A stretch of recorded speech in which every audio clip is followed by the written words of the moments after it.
Hola chicos, buenas tardes, ¿cómo están? Hola, bien, gracias. Ay, perfecto, sí Hola, se bien, escuchan, gracias. eso me da muchísimo gusto. Muy bien, perfecto.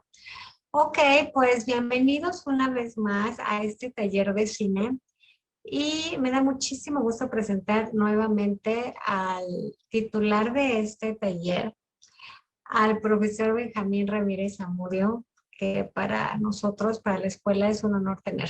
Ok, entonces, todos tuyos, Benjamín. Y cuando gustes comenzar. Bienvenido, chicos, disfrútenlo mucho.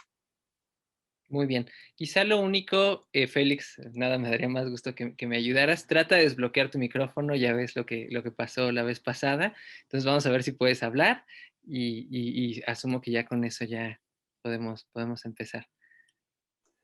Hola, ¿sí se Ok. escucha? Asumiré que sí. Denny, ¿me ayudas nada más a hacer una segunda prueba y ya con eso comenzamos? Hola.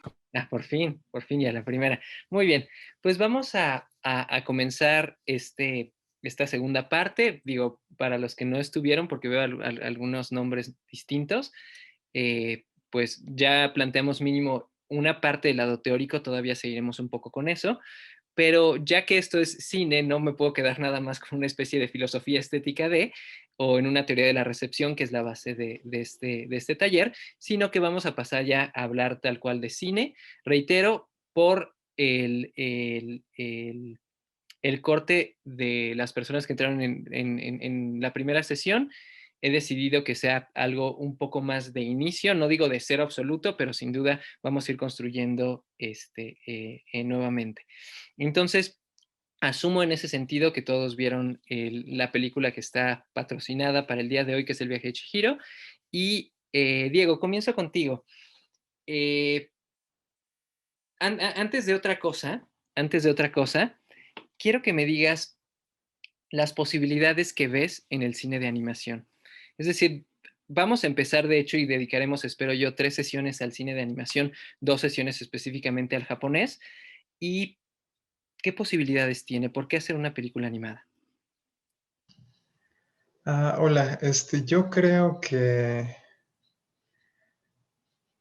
tiene las posibilidades de expresar con el conjunto de cosas que pueden ser cine, que es la literatura con el guión, la música, pues no sé, como más los colores, el formato y ese tipo de cosas, los filtros que les puedas dar, el ambiente que tenga la película. Ujú. Creo que puedes crear algo bastante diferente que no se puede ver en ninguna otra parte con películas animadas, porque justo tu creatividad Ok. no tiene límite. Muy bien, me voy a quedar con una sola palabra tuya, que es creatividad. Vamos a seguir con esta idea, pero de origen me he dado cuenta de un pequeño error dentro de mi forma de pensar. Quiero, reitero, y se los dije al final de la sesión anterior, funcionar un poco como Jack el Destripador, no acabar con ustedes y con sus vidas, sino destripar un poco el cine. Y en este caso específico, quiero que entiendan algo.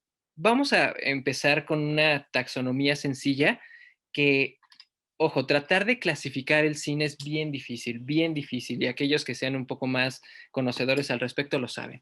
Porque si tratamos de hacerlo a partir de géneros, pues los géneros son muchos y depende del autor al que te encuentres.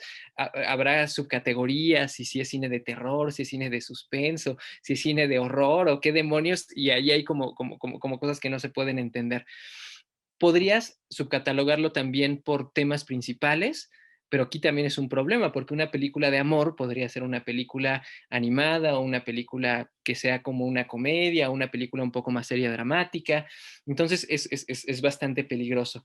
Podrías verlo de manera de las corrientes artísticas o de las temporalidades, y aquí tendríamos el neorrealismo italiano, la Nouvelle Vague, el expresionismo alemán, qué sé yo, ¿no? Habría demasiadas formas. Mudo, sonoro, reitero.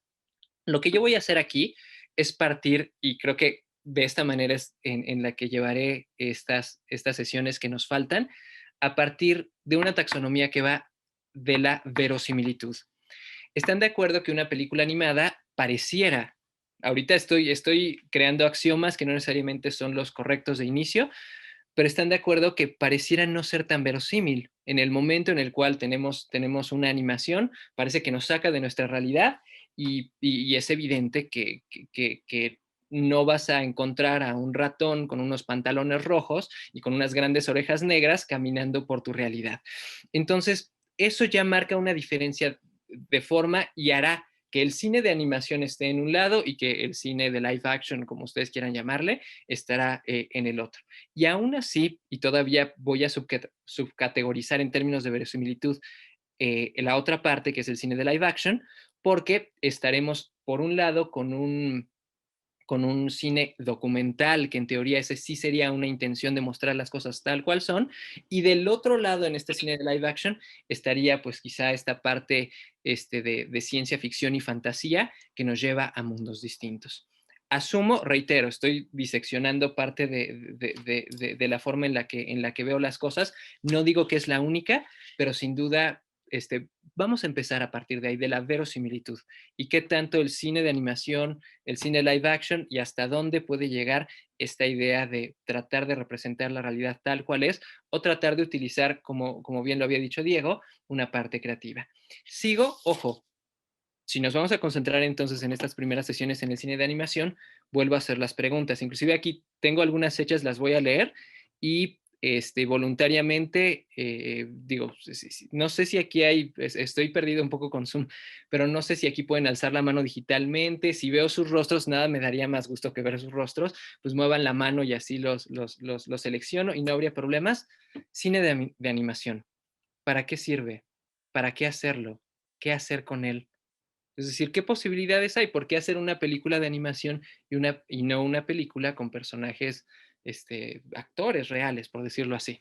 ¿No? Digo, a algunos de ustedes les quitarían la chamba, obviamente. Entonces, ¿por qué? ¿Por qué hacerlo así? Adelante, los escucho.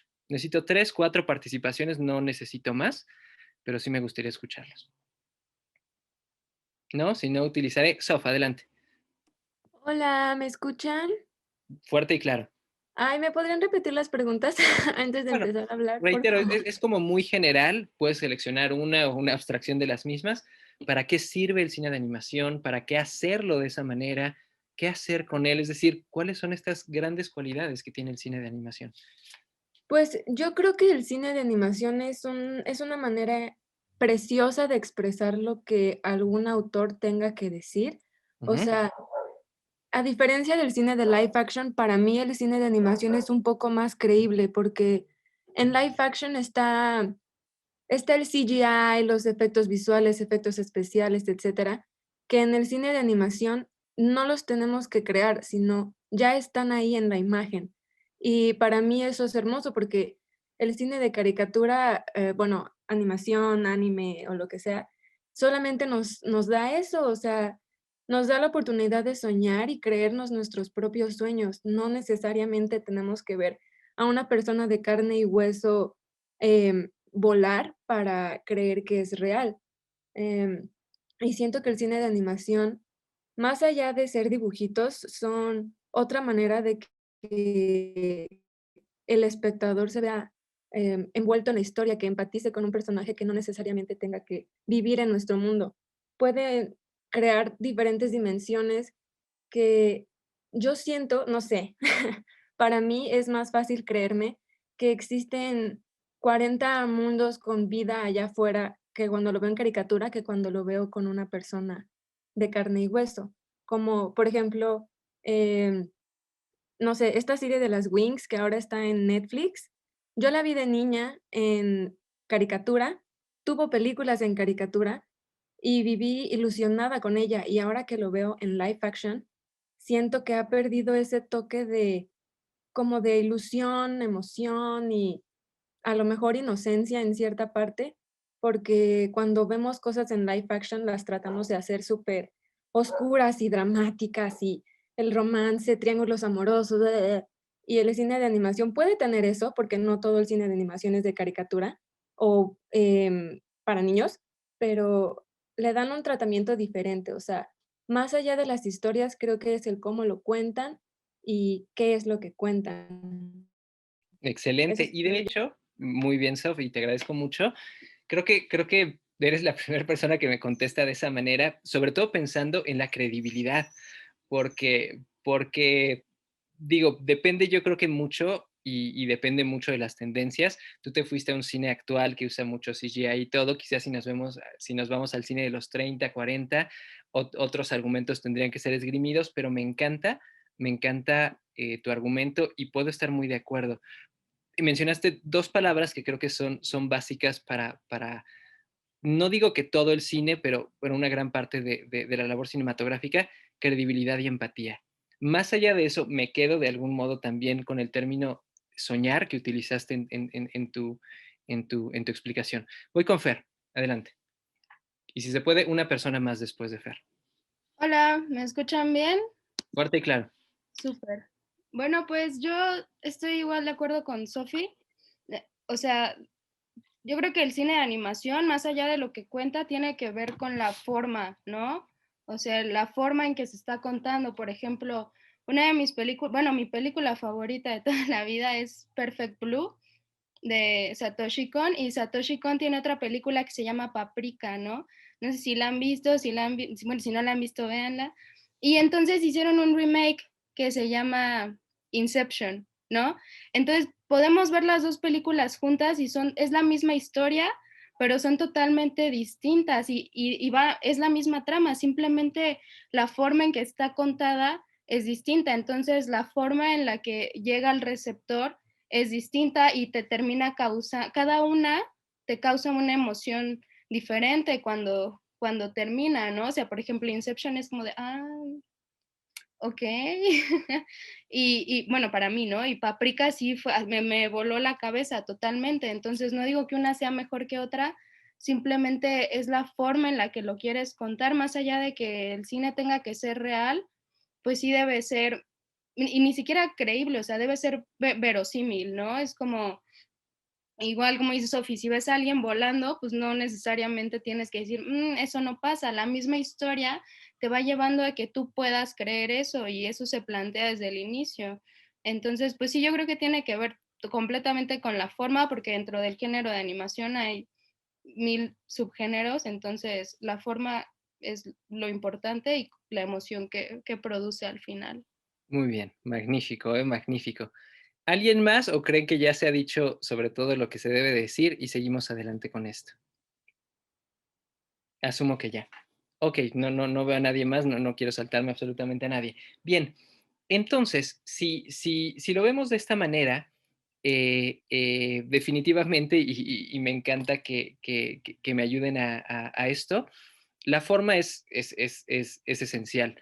Y definitivamente aquí, algo que me interesa ya para entrar en materia y para entrar en formas de esta película, lo primero que es muy evidente y quizá por eso quise empezar con este filme, es que nos está llevando a un mundo que es el mundo de lo espiritual, nos está llevando a un mundo que es el mundo del imaginario japonés y este espacio sin duda podría resultar a ser, estoy tomando ideas de ustedes mismos, a partir de un espacio de CGI, y pues podría llegar a ser inclusive poco creíble o inclusive a envejecer mal, ¿no? Porque a veces pasa mucho eso con este tipo de películas que utilizan demasiados efectos especiales.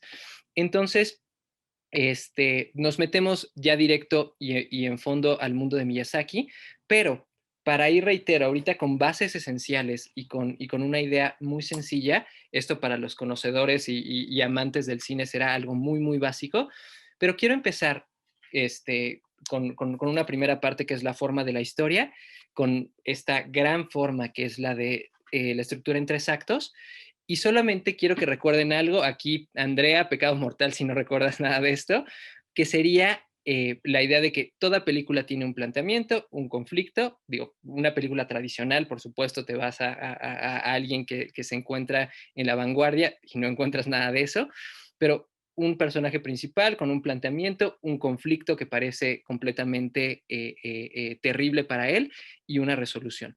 En ese sentido, lo más importante del conflicto, y creo que ustedes lo deben de saber muy bien, para una buena película, en términos, reitero, de la gran estructura, no nos estamos yendo a lo que Gilles Deleuze habla como imagen-tiempo, pero en una estructura normal sería la inevitabilidad.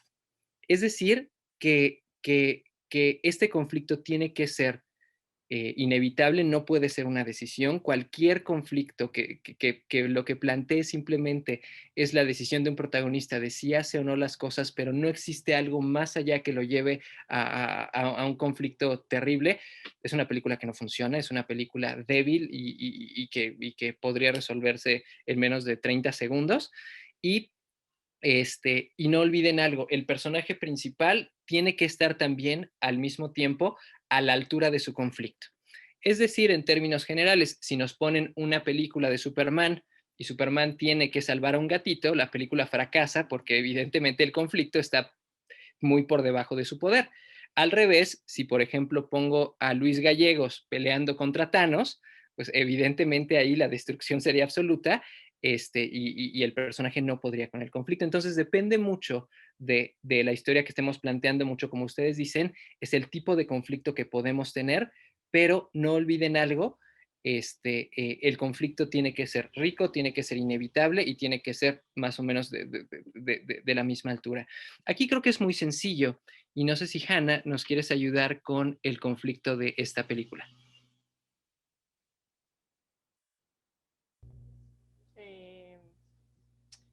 Pues el conflicto parte de lo que pasa con sus papás, ¿no? Que están comiendo ellos y se convierten como en un ser diferente que no reconoce. Puede partir de ahí el conflicto.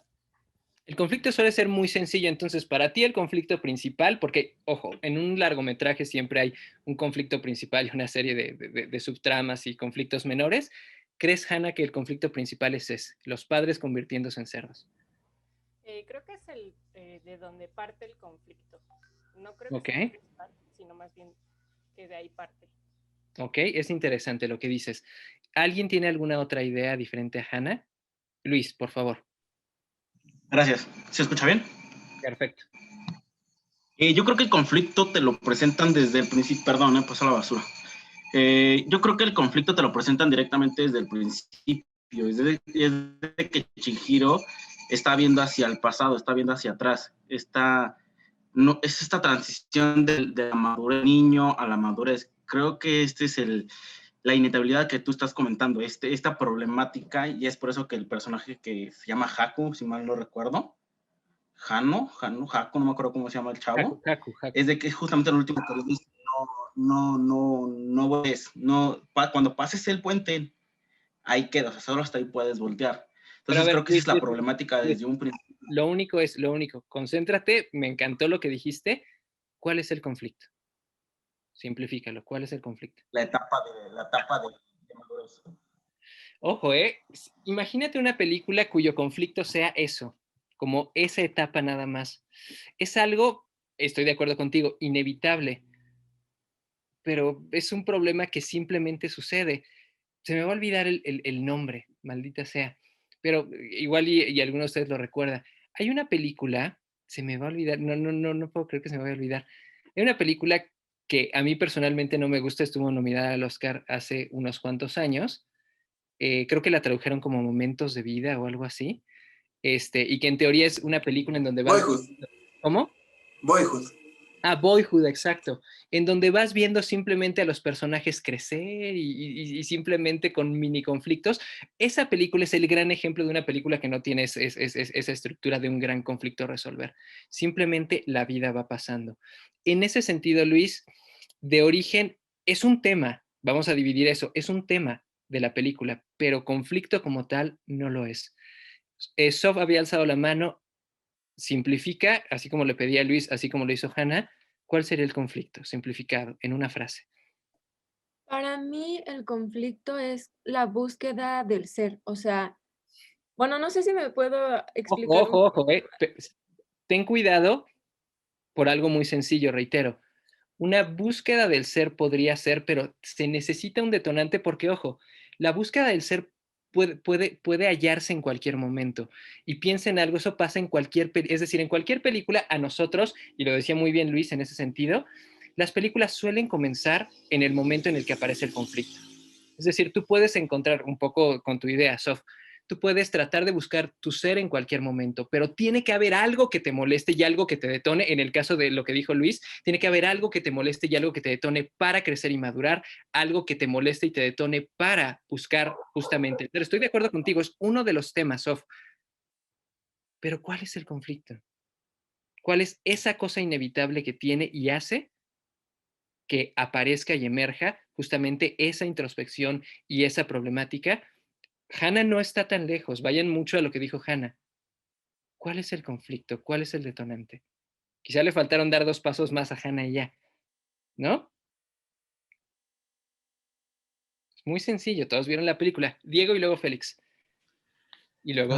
Creo que el detonante es justo los padres que se convierten en cerdos que los tienen que como recuperar y también sobrevivir en este mundo en el que también la van a convertir a ella en un animal si es que no logra hacer los diferentes pasos que se encuentra durante la historia. Muy bien, nos estamos acercando. Félix, simplifícalo. Pues supongo que el conflicto sería, bueno, yo opino que el conflicto sería la búsqueda por el control de lo que te suceda. En todo momento ella está quejando al principio de, es que se está mudando, es que pierde mi familia, pierdo todo, y en todo momento ella está buscando controlar lo que le suceda después, que ella quiere controlar su futuro, y por eso va sucediendo todo esto en la película. Pero ve, ojo, estás hablando tratamiento de personaje, pero no es el conflicto. El conflicto, reitero, el conflicto es, Thanos va a destruir el mundo, tenemos que acabar con él, tan sencillo como eso. Viene una enfermedad, la muerte me va a acabar y eso me lleva a descubrir mi verdadero ser, me lleva a... Pero el conflicto está ahí, es inevitable. Andrea, ¿cuál es el conflicto? Pues siento que lo que voy a decir es muy sencillo, todo lo que han dicho, pero pues que Chihiro no puede regresar a su casa por más que quiera. Más, vamos a conjuntar, yo sé que, reitero, para los que no hayan hecho esto nunca, puede ser un tanto forzado y un tanto extraño. Mi idea es que cada película que veamos comencemos de esta manera y va a ser mucho más rápido. Ojo, yo lo que les voy a pedir es que con cada película que veamos, lleguen ya, esto es nada más la primera prueba, con una síntesis. Una síntesis de una película, ojo, no es un comercial Hallmark de las cosas y las ideas y el ímpetu que tiene la película. Solemos hacer eso cuando hacemos una síntesis y eso está mal. Porque, ojo, a ver, de manera muy intuitiva y solo porque corté tu idea, Sof. No quiero hacer eso. Sof, ¿cómo sintetizarías en una sola frase la película? De manera intuitiva. Sé que no tendrás el mismo pensamiento que yo. ¿Cómo lo sintetizarías? Pues tal vez como la independencia de una niña. O sea, es que para mí el viaje de Chihiro se trata un poco más de la independencia de Chihiro, porque desde un principio la vemos súper chiquita, súper asustada de separarse de sus papás. Y el momento en el que ellos ya no están, se ve obligada a valerse por sí misma y enfrentarse a todos estos monstruos que son de un mundo que no conoce. Sof, Entonces, excelente. perdón. No, continúa. Termina la idea nada más. Bueno, entonces con ayuda de todos sus amigos, Haku, el señor araña y así, logra encontrar su independencia para salvar a quien se supone que tendrían que cuidar de ella. Muy bien, entonces te voy a pedir algo. Eso, simplifícalo y sintetízalo. Espero que tengas pluma y papel en una sola frase. Tú estás muy cerca y hubo un momento en el, por eso hice la pausa, un momento en el que estuviste muy cerca de hacer una síntesis.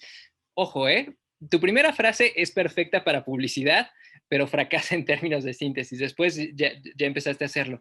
Una síntesis lo que debe tener es al personaje principal, su conflicto y en ocasiones, no siempre, no siempre tenemos que obligarnos a eso. En ocasiones la resolución. Pero por lo menos personaje principal y conflicto tendría que estar muy bien desarrollado. Les pongo un ejemplo, espero que todos ustedes hayan visto en algún momento El Rey León. Asumo que sí, espero que sí sea la versión vieja, la nueva, la de un león blanco, qué sé yo, ¿no? La que sea. La versión del Rey León, si yo quiero hacer una síntesis, no tengo que pensar que es un león, no tengo que decir que es un león, no tengo que hablar, ay, y entonces llegó Hakuna Matata y el puerquito y no sé qué, no, nada de eso. en ese sentido, reitero, la síntesis tiene la descripción del personaje principal, el conflicto real, el conflicto principal al que se enfrenta y una resolución. Aquí tengo escrita una propuesta, primero la más abstracta y luego un poquito más desarrollada para aquellos que les gusta escribir más. Ejemplo, la más abstracta sería, no, primero hago la más amplia. El Rey León sería un príncipe inmaduro, exiliado a causa de la muerte de su padre, que al reencontrarse con una antigua amiga, decide regresar y reclamar su reino. Punto. Esa es la síntesis del Rey León. No hay más. No tienes que decir más. Si le quiero quitar, le podría quitar inclusive la inmaduro y a causa de la muerte de su padre, aunque creo que son cosas importantes, y podría quedar inclusive un príncipe exiliado que al reencontrarse con su amiga, con una antigua amiga, perdón, decide regresar y reclamar su reino. Así de abstracto y así de sencillo. Traten, les doy 3 minutos para que traten de hacer una síntesis digna, que es bien difícil. Estoy dejando una película bien difícil para hacer una síntesis, de una vez les digo. Hagan una síntesis digna del viaje de Chihiro. Personaje principal, descripción del personaje sin dar demasiados datos, los datos necesarios para comprender al personaje principal, cuál es su conflicto y cuál sería si pueden tratar de plantear la resolución, que creo que es muy difícil en este tipo de películas, pero igual y llegan a algo. Es a mí lo que más me costó trabajo hacer, pero hay mentes seguramente más diestras para eso que yo en esta sesión. 3 minutos. Benjamín, tenemos 2 comentarios en Facebook. Uno Adelante. nos dice Karina Bautista. Dice, para mí el conflicto podría ser el cambio, ya que Chihiro no quiere dejar a sus amigos ni escuela. Y Valeria Mata nos comenta, Chihiro no se quiere mudar y dejar su vida atrás. Sí, claro, y estoy de acuerdo. O sea, algo que quiero que noten, tampoco quiero acaparar, sí quiero por lo menos 2 minutos de silencio. Sé que eso en redes sociales es terrible. Me disculpo, Liz, por ponerte en ese vericueto, pero el silencio a veces es el mejor compañero de la mente. Pero dense cuenta que es como una especie de Inside Out, ¿eh? Es como un Intensamente, pero japonés, en el cual, como en Inside Out, Riley se muda y tiene sus conflictos para aceptar que se mudó de Minnesota. Esto aquí es lo mismo, ¿no? Pero de una manera, desde mi punto de vista, más fina y exquisita. Nada le quita mérito a Inside Out, ¿eh? Hablaremos de ella en otra sesión. Les doy 2 minutos de silencio. Liz, me disculpo, en serio, rating hacia abajo, pero bueno, 2 minutos de silencio.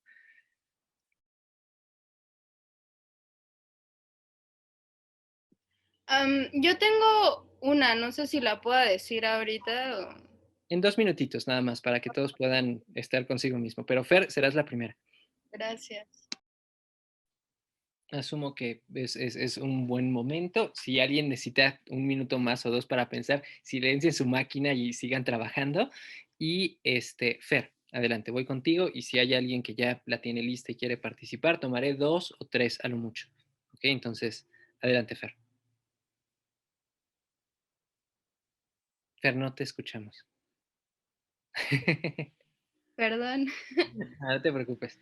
Bueno, va más o menos así. Chihiro, una niña de 11 años, temerosa e insegura, queda atrapada en un mundo místico en el cual se verá obligada a atravesar unas pruebas para poder salvar a sus padres y regresar a casa. Algo así. Es buena. Me gusta mucho. Hasta podría ser mejor de la que yo escribí. Muy buena, Fer, muy buena. ¿Alguien tiene alguna otra? ¿Félix? A ver. Una niña busca su camino de vuelta a casa y a su familia luego de deber enfrentarse a un cambio en su vida. Le falta. ¿Cuál es el conflicto? ¿Cuál es el conflicto, Félix? Pues que debe volver a casa. Ok, desarrollalo nada más bien, porque pues volver a casa, pues cualquiera puede volver. ¿Cuál es el verdadero conflicto, Félix? O sea, su deseo es volver a casa. ¿Dónde está el conflicto? ¿Alguien más? ¿Puedo participar? Adelante, yo feliz. Y luego Andy. Benny y Andy, bien. Ok. Bueno, a la conclusión que llegamos yo y mi hija, porque mi hija la ha visto como 5 veces esa película, es que pues bueno, se va a otra dimensión, pero pues no puede regresar. Se le hace como imposible regresar. Entonces el verdadero conflicto pues de la película. Estoy de acuerdo. Estoy de acuerdo. Bueno, faltó la síntesis completa, pero estoy completa y absolutamente de acuerdo. Ese es el conflicto. Ahí está. El que queda atrapada, lo dijo muy bien Fer, queda atrapada en este mundo místico, espiritual. Andy. Una niña atrapada en un mundo mágico junto con sus padres ahora convertidos en cerdos, donde tendrá que afrontar sus miedos para salvarlos a ellos y a sí misma. Muy bien, me gusta, me gusta. Por ahí, ojo, si alguien hubiera elegido al final poner algo de este crecimiento que tiene, creo que era muy bienvenido. Sof, ¿no tienes una propuesta, ya que tú fuiste la primera que empezaste con estas ideas, o no? Sí, justo la puse en el chat, podría ser la independencia de una niña que se ve obligada a separarse de sus padres y enfrentarse a un mundo desconocido con la ayuda de nuevos amigos. Ok, me gusta, quizá le faltan algunos pequeños elementos, pero reitero, ahorita apenas estamos comenzando, porque sí es, quizá ojo, te casaste mucho con la idea de independencia, en ocasiones, quizá, reitero, quizá nada más para darle un poco de orden a nuestra síntesis, siempre comienza con la descripción del personaje principal. Y ya la idea de independencia déjala para otro lado, por orden, simplemente no por una imposición ni nada, pero ayudaría a que todos estuviéramos más o menos en un mismo sistema. Pero me gusta, la independencia yo la pondría hacia el final, pero ahí está. Yo escribí que, reitero, no es la única, no es la voz definitiva para nada.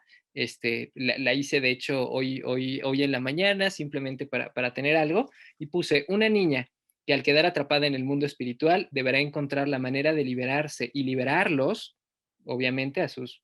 ¿Puse lo de los papás o no? No puse a los papás, ok, lo escribí mal. Entonces, una niña que al quedar atrapada en el mundo espiritual deberá encontrar la manera de liberarse a sí misma y a sus padres mientras vence sus propias inseguridades. Punto. Ahí está. Reitero, no es la mejor, hasta tengo aquí todos mis borradores de lo que pude hacer, pero de algún modo tiene una estructura más sencilla. No olviden algo, la síntesis no puede utilizar puntos y seguidos. Es una sola frase. En el momento en el que tú pones un punto y seguido, ya no es una síntesis. Diego. Me gustó la tuya porque justo dijiste ayudarlos y también ayuda a otras personas, además de solo a sus padres. Me gusta. Yo lo que puse es, una niña tímida se encuentra perdida en un estado de liminalidad entre su vida pasada y la nueva, finalmente logrando transicionar al encontrar su camino y encontrando su valor. Muy bien. Muy bien. Y ojo, aquí sí quiero plantear algo y me gusta mucho, mucho, mucho. De manera intuitiva, ojo, eso lo vamos a retomar en próximas clases. De manera intuitiva, algunos de ustedes hablan de un mundo pasado. No está mal lo que están diciendo ustedes. Vamos a irnos un poquito sin clavarnos mucho en ello, a un poco de lenguaje cinematográfico, que en ocasiones bien puede ser tratar de encontrarle formas a las nubes, Es decir, bien puede ser una sobreinterpretación, pero en ocasiones estas sobreinterpretaciones le pueden dar una buena base, creo yo, a nuestro visionado. Por ejemplo, teniendo esto en cuenta, si nosotros vemos el inicio del viaje de Chihiro, lo primero que vale la pena ver, y en términos de significado, reitero, esta parte semiótica no siempre está presente y no siempre que vean esto quiere decir, porque a veces uno empieza a ver, dice, no, significa esto y ve cosas que no. Pero en este caso, el movimiento de derecha a izquierda, ¿están de acuerdo que nosotros no estamos tan acostumbrados a hacerlo? Y más bien nosotros leemos siempre de izquierda a derecha y pareciera que avanzar, es decir, ir hacia adelante, un personaje que va hacia adelante, normalmente en cánones del cine, iría de izquierda a derecha. Entonces, cuando ustedes dicen regresar al pasado, de algún modo, y estoy de acuerdo con la interpretación que hacen ustedes, podría ser porque el mismo Miyazaki, cuando empieza a hacer estas tomas del planteamiento inicial, si vuelven a ver los primeros 10 minutos de la película, aunque hay algunos saltos de eje, normalmente este camino de entrada a este mundo espiritual lo hace de derecha a izquierda, no como si fuera un avance, sino como si fuera una especie de retroceso. Estoy completamente de acuerdo con ustedes. El momento en el cual el movimiento comienza de izquierda a derecha es cuando ella comienza a explorar. cuando deja a sus padres comiendo y comienza a ir entonces ahí sí, de izquierda a derecha, en busca de lo que eventualmente será Haku, los baños y el entendimiento del mundo espiritual. Hasta ese momento es que en términos cinematográficos ella parece comenzar a avanzar y hasta en los términos que ustedes mismos dijeron es cuando comienza a empezar a enfrentar su inmadurez y sus inseguridades y comienza este camino de maduración y crecimiento. Al final de la película, vean cómo se invierte en ese sentido. Y entonces, ya cuando va regresando, ojo, lo que normalmente en una película sería el regreso, es como este crecimiento y este último momento en el cual va de izquierda a derecha y se encuentra ya con Haku hacia el final de la película completamente madura, habiendo hecho amigos y habiendo hecho una gran aventura. Y su último movimiento, ojo, dentro del mundo espiritual es de izquierda a derecha, aunque para seguir con los cánones normales de idea de retorno, una vez más, cuando está regresando al mundo real, vuelve de derecha a izquierda al movimiento que nos ayuda a entender, reitero, ok, ya ha crecido, ok, ya es grande, ok, ya tuvo su crecimiento dentro del mundo espiritual, es el momento de volver al mundo real. Reitero, esto es simplemente, no lo tenía planeado inclusive para la clase de hoy, pero como se ha mencionado, todavía no vamos a hablar mucho ni de movimientos de cámara, ni de ese tipo de cosas. Más bien el día de hoy me gustaría concentrarme un poco también en la parte cultural, porque reitero, en estas primeras 2 sesiones quiero hablar un poquito de este mundo japonés y vamos a hablar un poquito de la sensibilidad japonesa, ¿ok? En términos de lo que es Japón, en términos de cómo funciona Japón y sobre todo de este mundo espiritual, ojo, lanzo la pregunta, una persona nada más o 2 a lo mucho que contesten. ¿En qué momento es cuando sabemos o intuimos que Chihiro ha entrado en el mundo espiritual? ¿Cuál es la entrada señalada del mundo espiritual en la película? No veo a nadie por cuando estoy repartiendo, entonces prendan micrófono y díganlo. Adelante. Tomen libertades. Yo creo que es cuando entran al templo y pasa el airecito, ¿no? Bueno, Ok, ok, esa es una posibilidad. ¿Quién más? Diego, a ti sí te veo en pantalla y te vi como dudando. No sé si quieras participar o no, o alguien más. Creo que sería muy parecido. Yo diría la estación que parece como de tren, pero es muy parecido. Ojo, si nosotros, y reitero, aquí vamos a comprender también un poco, ustedes saben cómo funciona esto, ¿no? Es decir, mientras más conocemos del tema, más podemos disfrutar de una película, ¿no? Y en este caso, en términos japoneses, lo más interesante es que cuando tú estás entrando a un espacio sagrado, cuando tú estás entrando a un santuario, lo primero que ves es un tori. Un tori es esta puerta espiritual que marca la diferencia entre el mundo sagrado que está más allá y el mundo terrenal. ¿Alguien recuerda haber visto un tori en la película? ¿Sí? Para los que no se preocupen, traigo el frame en donde sale, para que no crean en ese sentido que no existe. Es decir, para todo aquel que está con la idea del mundo japonés, sabe perfectamente hacia dónde se dirigen, inclusive antes de que se empiece a plantear esto. El tori puede estar en la parte terrestre, el tori puede ser un tori para entrar al mundo espiritual acuático, puedes encontrar estos bellos toris como pasillos que hacen que entonces lo sagrado se vaya haciendo cada vez más y más y más, y ahí está el tori. Muchos recordarán seguramente las casitas, ¿no? Estas casitas y hasta la pregunta de Chihiro, pero hay varios frames que lo que nos están diciendo y nos está escupiendo a la cara hasta cierto punto la película es, están a punto de entrar a un espacio sagrado y ellos no lo saben porque están en el espacio de la modernidad y por supuesto que un espectador occidental tampoco lo sabe.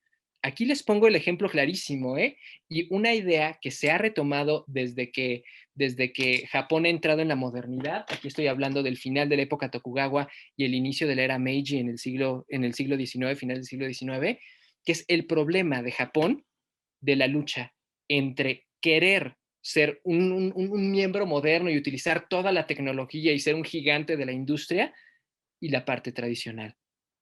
Y aquí lo tenemos. Déjenme ver si me deja cambiar. Sí. Es decir, es completamente obvio que aquí tenemos a uno de estos seres sagrados que impide la entrada de la modernidad, y ustedes bien lo dijeron, intuitivamente, pero está puesto ahí en términos reales y en términos de reitero, un debate que ha existido, si se van a la literatura con Yukio Mishima, si se van inclusive a la práctica de tomar el té con Okakura Kakuso, y la idea es el mundo de la modernidad, el mundo de la tecnología, en contra de un mundo más tradicionalista. Y esto hasta cierto punto es una constante en el mundo japonés. Aquí quiero visualizarlos y luego sigo un poco con la presentación. Si ustedes se empiezan a interesar mucho más, y quizá no solo japonés, digo, Oriente también, Corea tiene mucho de esto, pero quizá por la tradición de Yasuhiro Ozu, que es quizá el gran maestro de detenerse a mostrar simplemente escenas de la nada al estilo muy budista. En el caso específico de estas películas, suelen ser, y ustedes lo saben bien, una oda a la naturaleza, por algo muy sencillo. Japón, si ustedes lo buscan de algún modo poético, los mismos japoneses le llamarán a Japón el país de los 80 millones de kamis, el país de los 80 millones de dioses. Aunque hay que decir algo, y esto es también bien importante, es un error, bueno, no es un error, pero es una imprecisión que solemos hacer muchos los occidentales, traducir la palabra kami como Dios, porque kami no es un Dios. Kami, si lo queremos tratar de traducir de algún modo, es lo sagrado. Kami es lo que nos sobrepasa. Kami, y aquí lo voy a explicar por qué, Kami es lo sorprendente. Por algo muy sencillo. Esta vuelta al pasado que plantea el viaje de Chihiro, la vuelta a las tradiciones japonesas, no crean que es una vuelta al pasado inmediato, al pasado del siglo XIX. Viajar al pasado y a las tradiciones japonesas es un viaje, aunque no lo crean, un viaje a la prehistoria. No deberían de saberlo, no se preocupen. Esto normalmente hago el vínculo en mi clase cuando doy prehistoria y estoy hablando un poco de este tipo de cosas. Pero es por algo muy sencillo.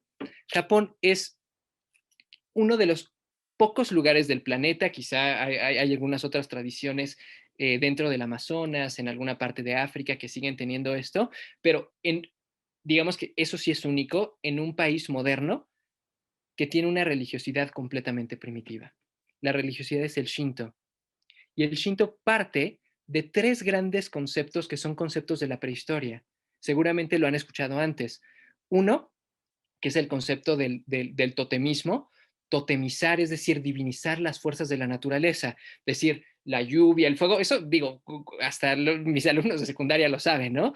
Los primeros y los primitivos veían la lluvia y decían, oh, maravillosa lluvia, veían el fuego y todo era divinizable y las fuerzas de la naturaleza eran divinizables, no al estilo de Yahvé, de Alá, de Jesús, que son cosas más abstractas, no al estilo de Zeus, Osiris y los grandes dioses que también ya son humanizables, sino al estilo de esa fuerza, por algo muy sencillo. El mundo primitivo, y es un mundo al que no estamos acostumbrados, es un mundo en el cual la naturaleza tiene que ser destructiva. Y aquí voy a hacer algo, porque de hecho me gustó mucho la primera participación que tuvimos en la clase de hoy, porque se iba a la parte fenomenológica. Espero que me entiendan aquí. La fenomenología lo que intenta tratar de descubrir es las cosas a partir del lado sensible. ¿Cómo conoce un hombre primitivo las cosas? A partir de la sensibilidad, es decir, no trata de racionalizar los terremotos, ni el fuego, ni la lluvia, ni las inundaciones, sino que las cosas llegan. Y creo que ustedes lo saben mejor que nadie, sobre todo aquellos que estuvieron en algún momento y en el lugar equivocado durante el terremoto de hace unos cuantos años, saben que sentir la fuerza de la naturaleza es sentir y saberse que hay cosas más grandes que uno. Y eso es un pensamiento completamente primitivo. Cuando un hombre primitivo siente eso, es el momento en el que diviniza completamente las cosas, porque se da cuenta que el ser humano es un ser desamparado, que es un ser pequeñito, que es un ser que en ese sentido está completamente fuera de este mundo de grandes fuerzas, ¿no? Y por eso es que los japoneses, dentro de su sensibilidad, lo que hacen es divinizar todas las cosas que se encuentran a su alrededor, porque para ellos lo divino bien puede ser un río fuerte, bien puede ser se me fue el nombre de esa planta, pero bueno, cualquier flor que comience a, un crisantemo, por ejemplo, planta del emperador japonés, o cualquier cosa para ellos es aquello que es digno de ser venerado. Entonces, no crean que ellos veneran a los dioses, ellos veneran a aquello que es sorprendente. Y en ese sentido, creo que, reitero, nosotros estamos entrando a un espacio de lo sagrado y lo vemos inclusive cuando comienzan a desembarcar.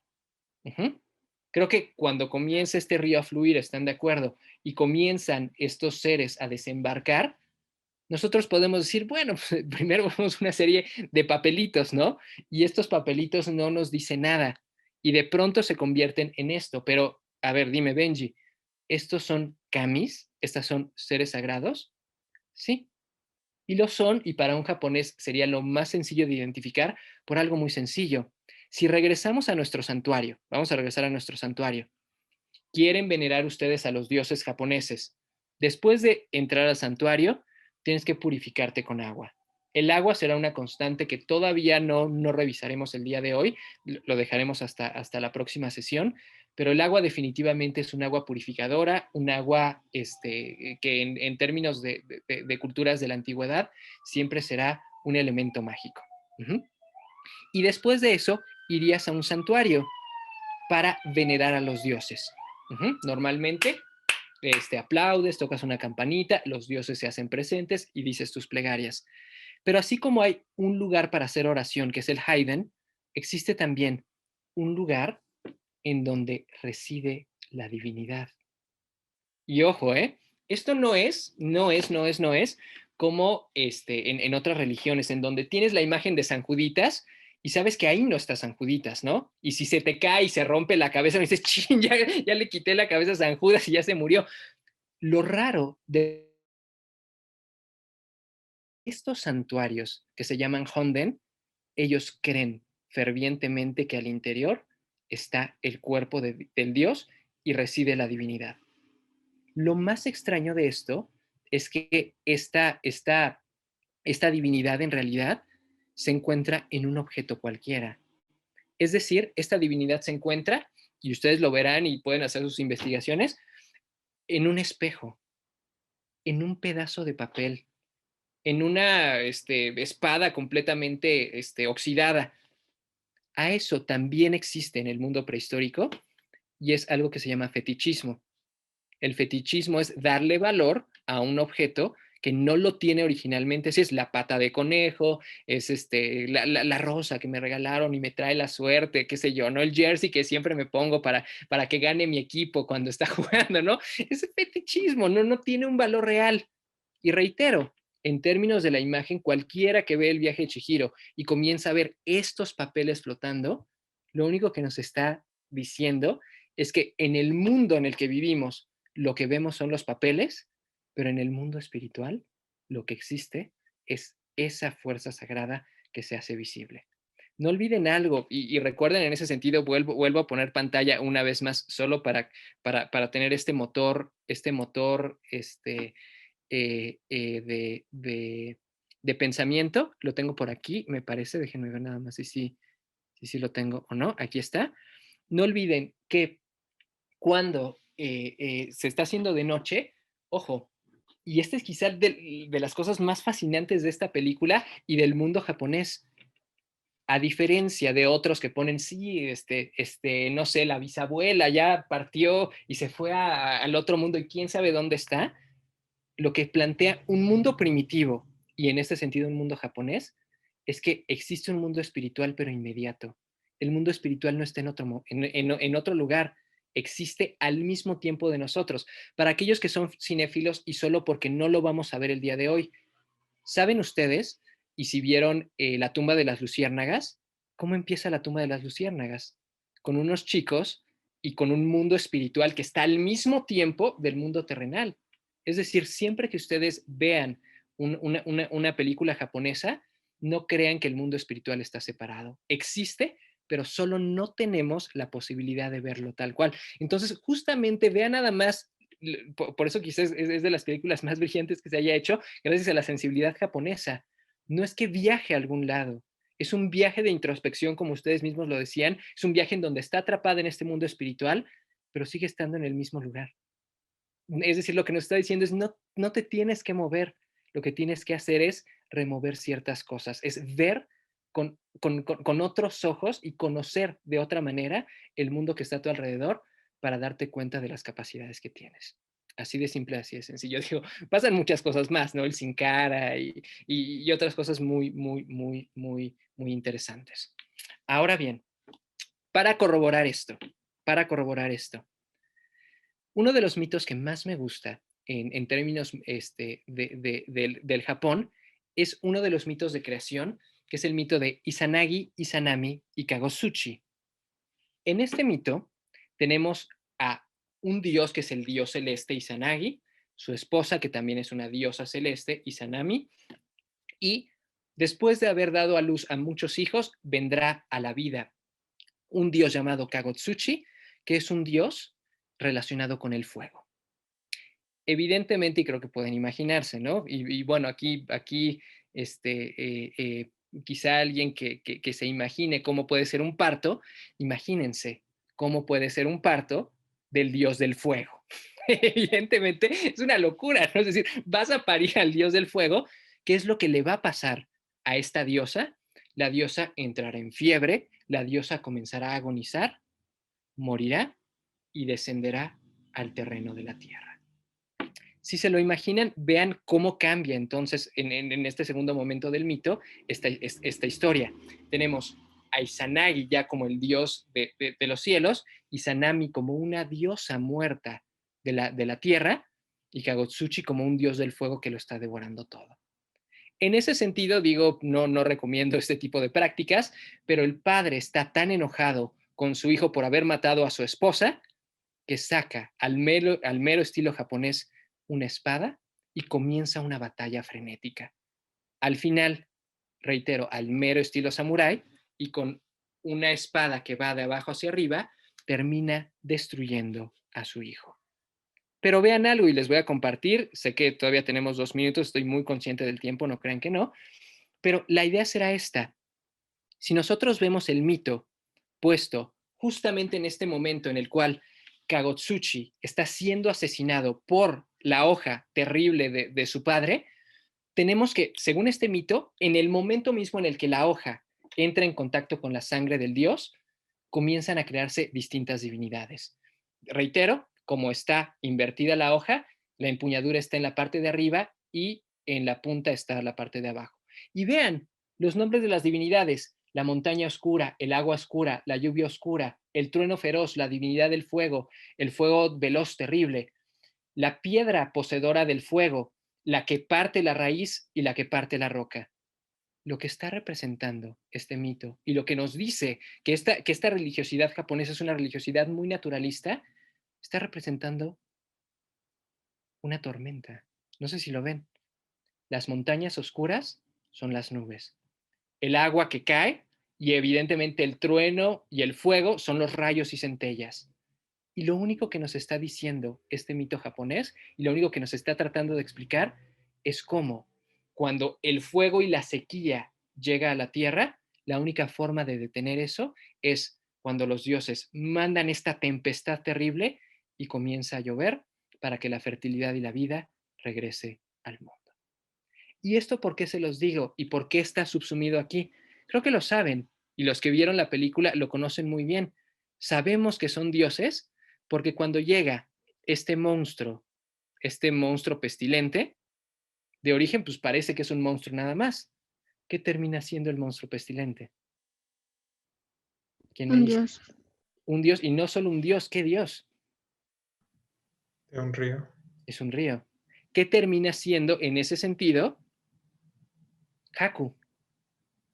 La divinidad, dense cuenta, esta es la traducción tal cual del japonés y está literalmente como la del mito, ¿están de acuerdo? Estábamos viendo la divinidad masculina, trueno feroz, pues aquí Haku es la divinidad río rápido ámbar. Todavía no terminamos, todavía no terminamos con esta película. Faltan un par de cosas, pero que me quiero reservar para mezclarlas con la siguiente película que les dejaré para la próxima sesión, porque en este sentido, si apenas estamos entrando a este mundo en donde las cosas pueden pasar al mismo tiempo, en donde pasado, presente y futuro se encuentran en un mismo espacio, en donde estando abajo de un tori pueden suceder las cosas extraordinarias, si ya van entendiendo eso, creo que va a ser un buen momento y se va a crear, creo yo y espero yo, una buena plática a partir de la siguiente película que dejaré, que es Your Name. Your Name. Está en Netflix, todos la pueden llegar a ver sin problema. Y creo que mezclando las ideas originarias de la cultura japonesa, me falta algo propio del pensamiento histórico todavía, esencial para las dos películas, pero lo dejaré para la siguiente sesión. Espero que esto poco a poco nos ayude a dar más luz y a ir entendiendo un poco más la cultura. No olviden algo, digo, si quieren conocer bien una película, no solo tienen que investigar la biografía del autor y todo, sino conocer bien también la cultura de la cual se está hablando. ¿Vale? Muy bien. Si alguien tiene alguna duda, adelante. Yo sé que me eché así como un monólogo único, pero en parte era por el tiempo. Me puedo quedar un poquito más si quieren. Si alguien tiene alguna duda, alguna idea, algo que no le haga sentido y que me diga, Benji, lo que dijiste es un error terrible, adelante. Puedo escuchar opiniones. Ivonne, ¿tienes alguna pregunta de Face? No son tanto preguntas, tenemos dos opiniones. Cuando estábamos hablando de la parte de la síntesis, Valeria Mata estuvo opinando aquí y nos dice que Chihiro, una niña de 12 años, se encuentra atrapada en el mundo espiritual. Su misión es encontrar su libertad y la de sus padres para así poder regresar a su mundo. Okay. Esmeralda también nos da otra pequeña síntesis que dice: una pequeña niña que tiene que luchar en un mundo desconocido, romper el hechizo que tienen sus padres, con la ayuda de sus amigos, lograr esta travesía. Claro. Y pues también nos decían que el elemento que había era las casitas que se ven en el camino, que también comentaste tú hace un rato. Que las casitas son sagradas, pero lo que definitivamente nos dice es la presencia del tori, es la puerta, es el espacio de entrada, sin duda. Preguntas, sé que me eché así cultura japonesa en 20 minutos. ¿No hay preguntas al respecto? ¿Seguros? ¿No? ¿Sí están preparados entonces vía eso para hacer una lectura un poco más fina de Your Name, espero yo? ¿Sí? Ok, sí. Porque esto voy a empezar con eso. Síntesis, traigan en ese sentido su síntesis de Your Name, de inicio, 3 personas para eso, y nos vamos a cultura japonesa en forma. ¿Vale? Bien, muy bien. ¿Ningún comentario, chicos? Ok, entonces ya es una cita. Nos vemos aquí el próximo jueves. Ven su peli y seguimos. Muchísimas gracias, como siempre, Benji. Muchas gracias. No, de nada. Entonces, aquí nos esperamos, chicos. Chicos de Face, chicos, ok.